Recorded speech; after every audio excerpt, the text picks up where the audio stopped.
you put Black women out in front of any movement, we will take us to the finish line.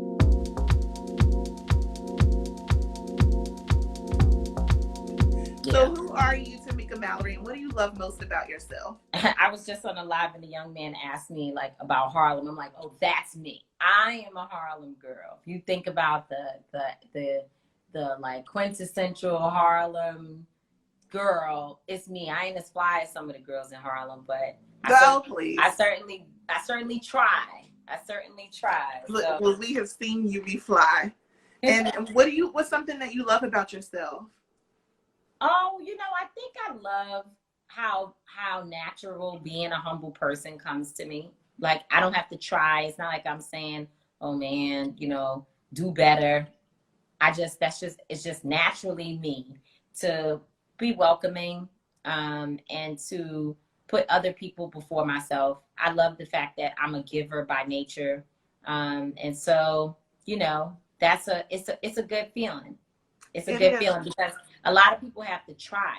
A lot of people have to try. They have to try. They have to fake it. And I don't have that problem. No, you don't. You've never. I've known you in this work for a few years, being that I've worked at Black publications, and certainly have had some moments with you. And every time, I'm just so in awe of just how powerful you are, because I thought you were like a little 19-year-old, like fresh out, right, doing it. I'll be 40 years old on Monday. But it's been amazing to see you do so much for us. Can you tell the people a little bit about how you even got started in this work? So my parents were activists. They're still activists when I was very young. I am very different from other people who have to like find their way into the movement. I was already activated, born into it, young girl. My parents were two of Reverend Al Sharpton's first members. I worked at NAN for 14 years, grew up in the movement, still family with NAN and with Reverend Sharpton and his family. And I was just raised as a movement baby. When I was much younger, though, I hated it. I mean, of course, we all hate when you as a kid want to be living the paid in full life, because that was the movie that was like so hot. Right. But instead, your parents are taking you to rallies and you watching old people wear what I thought were old people at the time, but I'm now them. So old people was me. Watching people wearing dashikis and African jewelry. I was like, what the hell is this? And why is this being done to me? So when I was really, really young, I was a runaway. I was always in trouble for something. Because I just that's the fire. Yeah, I didn't really appreciate what my parents were trying to teach me, but I certainly learned. It came back full circle. Look at that. My brothers and sisters and I are very close, and we're also very close to our parents. And while we still respect them as parents, they're our best friends. So we have a wonderful relationship. So they're past the point of reminding me about when I was crazy. I told you so. You know what I mean? Yeah. That's beautiful, though. I love that you are ingrained in it. And now you've even been able to link up with some other thought leaders, some other leaders of the movement, Linda Sarsour, Angela Pinto, and Mysonne Lennon. And you guys have created Until Freedom, which is kind of like this beautiful for us, by us. That's right. Like legal, like, can you explain it to us? So Until Freedom is really rooted in rapid response and triage services to our community. Too many people are being killed or experiencing trauma, dealing with violence and other issues where it goes without being noticed. It goes without being talked about. And I don't think in any way that Until Freedom is the full answer, but we certainly need institutions, just as we needed the NAACP and still need the NAACP, right. National Action Network, and the Urban League, and all the different organizations, Black Lives Matter, that exist to ensure that our issues are amplified, but more importantly, that our people are mobilized and that our people have direction in terms of how they see themselves fitting into this movement and the greater cause, the larger body.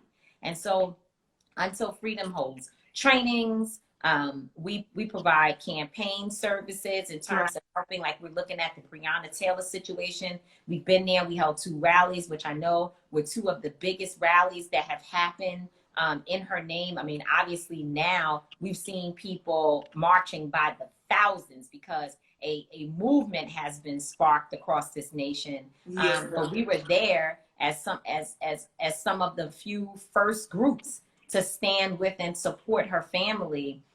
We also, whenever we raise money and people give us money, we send it out. We help other Directly connected organizers. to. We donate to or invest in bail funds. I'm not using the word donate anymore because that implies that you're doing something for me and that it is in some way a charity for me, when really it should be an investment in our freedom together, because we all trying to get free. And I've been saying and will continue to say, we cannot ask the same people we're fighting to fund our movements. So I can't say, and everybody's like, oh, you said such great things in your speech. Well, one of the things that I said was that I could care less about Target and AutoZone's buildings burning down or being vandalized. I don't think people should be doing that. We encourage the opposite, but you're not going to take us off of the reason why all of this is happening, exactly, which is the original sin, the original violence, murdering George Floyd, torturing him, as his attorney Ben Crump says, murdering Breonna Taylor in her home, murdering Ahmaud Arbery just because he was jogging. That's how we got to vandalism and buildings being burned down. And you can rebuild. You have insurance, exactly, you can rebuild, but these families can never bring their loved ones back. And so, y'all save that conversation for another time, because I personally am not interested in doing a deep dive other than to try to encourage young people, new activists, and some who are just pissed off that have been in the work and they just tired. I want us to, I see my sister LuShawn Thompson saying, don't get distracted. Yeah, I want us I want us to have a direction. I want us to understand that if we unify properly and we step to this thing with a unified force, we're on the same page, not necessarily doing the same things, but we're on the same page. We don't have to throw one brick. If we're voting like we're supposed to be, if we're divesting and investing, which means taking our money away from people that don't respect us, and and investing our money to Black businesses. So again, it's divest and invest. It's not just divest, boycott, but then are we supporting our own? Are we supporting businesses like Ben and Jerry's and others who are actually standing with our community? Yeah. So I feel like if we do those things, then we save ourselves the hard work of having to go out there and get arrested or possibly shot because we out there trying to turn over cars, And I also think that even if we plan to, which again, I'm not advocating for, but if there is some concept that we're going to rebel in that way because they keep killing us in this and we don't know what to do, we need to be trained. We're not properly trained to hit the ground and really take on a militarized police force. You know what I'm saying? So I think we can do all of that without throwing one brick, but I still will not allow the media to make me invest my mind, my brain power, and everything else that it takes to have these conversations in looting when we haven't dealt with the body that dropped on the ground. Because that is the point. George is the point. Breonna is the point. Sean is the point. And it hurts my feelings that we constantly see this. We constantly see the hashtags popping up. And you within this work, I'm wondering, because Black women are often thought of as the saviors. They're often, especially you look to as this beacon, and you are, because you are a part of this work. But what is it why do people leech on to us to do that? For us to be the leaders of this? Like, where is this allyship conversation? Like, what does that look like? I think, my brother and partner at Until Freedom said recently that white folks have to take on this issue because we didn't create white supremacy and the systems of white supremacy. So we can't dismantle it, not on our own anyway. It Right. takes the people who are privileged enough to receive the benefits of it to dismantle white supremacy. And so, yeah, we need allies. We need people in the movement that are working with us, that are stepping in front of or between police and protesters. I saw beautiful acts of allyship where brothers were on their knees, you know, saying, we're not going home from the curfew. We're not moving off of this street, in an act of resistance. And white people came together and stood between them and said, you got to go through me to get to them. That's great allyship. What we really need are accomplices, people who are prepared to give their lives right next to us if they have to. Not saying that we don't have to have skin in the game and we don't want people to, you know, take care of us, if you will. We're not looking for people to lead us, because we are more than capable of leading ourselves and leading this entire society. And if you put Black women out in front of any movement, we will take us to the finish line. However, I think it's still important for us to note that white people have a role. Every Black, white, brown, red, everyone has a role in ensuring that this movement is bigger than just a Black people thing. It's not a Black parade. It's not something to be a spectacle. It is a movement that requires all of us. And guess what? When they were marching in Germany, when they were marching last week on Martha's Vineyard, which is a place that, you know, is basically white and it's not even the season for Black people to be there, then, you know, that's when I said, okay, we actually might get somewhere. You know, all lives matter. That's right. White people have to really truly believe that all lives matter, because they say it. Some of them say it. But if you do believe that all lives matter, then where do Black lives fit in that equation? That is a point. A point has been made, because that is such a horrible thing to counter the phrase of Black Lives Matter with, because I don't know why we have to continue saying that. We're not saying this to exclude other lives. I remember seeing you. They already know that. They know it. Saying it. They know They know it. You said in an interview before that the goal is freedom, but it's a heavy burden. So sometimes it feels like an unrealistic goal. Freedom, equality. Are we able to get to this? Are we able to move the needle away from us being treated as if we're not human? Yeah, I mean, I think, you know, I think we have to we have to stay active. We have to stay vigilant.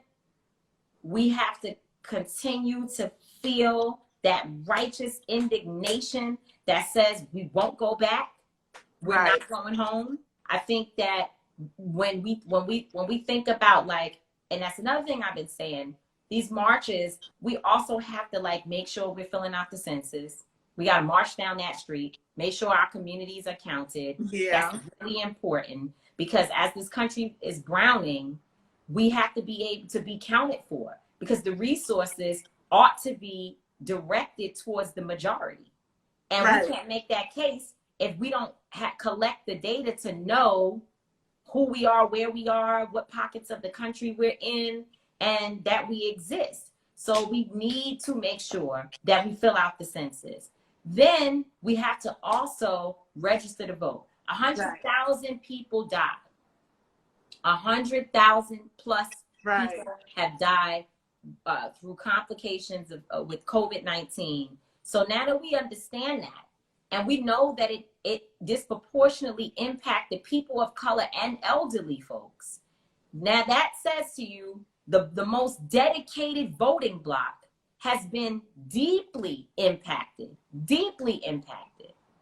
Well, if that's the case, and we know that, then we're going to have some issues, because other elderly people are going to be afraid to show up at the polls. So they need their absentee ballots.